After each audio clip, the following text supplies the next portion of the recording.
were not incidental, accidental, or unavoidable.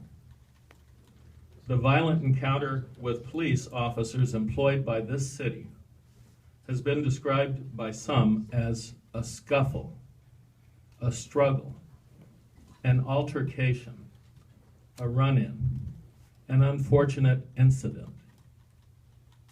Weak descriptions indeed of an encounter which shattered facial bones, left him choking on his own blood, pinned to the pavement with crushing pressure on his thorax, unable to breathe, resulting in brain death. At the time of the beating, I had been a member of the Fullerton City Council for 7 months. Since Kelly's death, I and 9 other council members over 4 years have received legal advice and presided over litigation strategies intended to obscure and distort information, attack victims, punish protesters, and denied even the smallest measure of responsibility and accountability. At every stage, my efforts at ensuring clarity, accuracy, transparency, and even-handedness were stymied, to the extreme of my being presented a restraining order to desist in my demands to audit city property in my capacity as council member, a restraining order sought by our police agency and cooperated in that effort by many others. I strongly oppose this action by a majority of this council. Claims that it limits possible monetary damage are answered with the reality that it fixes and maximizes that cost. It defeats and buries accountability. It even allows more room for wrongful termination suits to perhaps be successful against this city.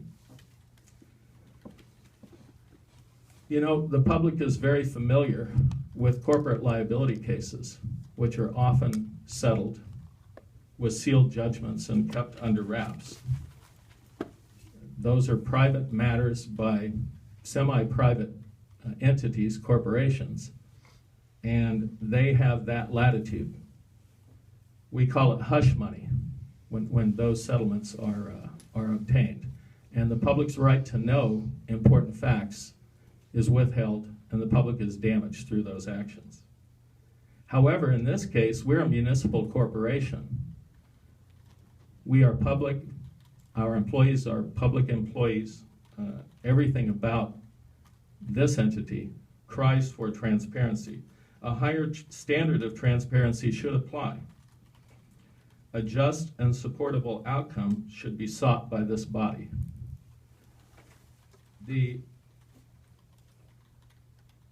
It's been the most difficult time in my tenure as a council member to be suppressed and repressed in the ability to express information, requests, the need for the public's right to know. I do believe that there should be a higher standard to council members than to merely weigh the financial impacts of their decisions. Many of the professionals who are employed to advise us, it becomes a very cut and dried, simple equation of this might cost a little bit more. But what we receive from the outcome of this settlement is so much less. It's incredibly less than people in this city should be entitled to by their city council members. I will not be reduced to simply bean counting as a way to get past this tragic event, which received national and worldwide attention. And I believe we have a higher duty to our citizenry and to history to live up to the requirements and not allow this to be completely obscured. We did not receive a full airing of all the issues in the criminal trial.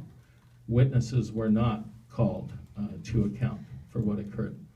This has been a defeat for transparency, openness, and decency.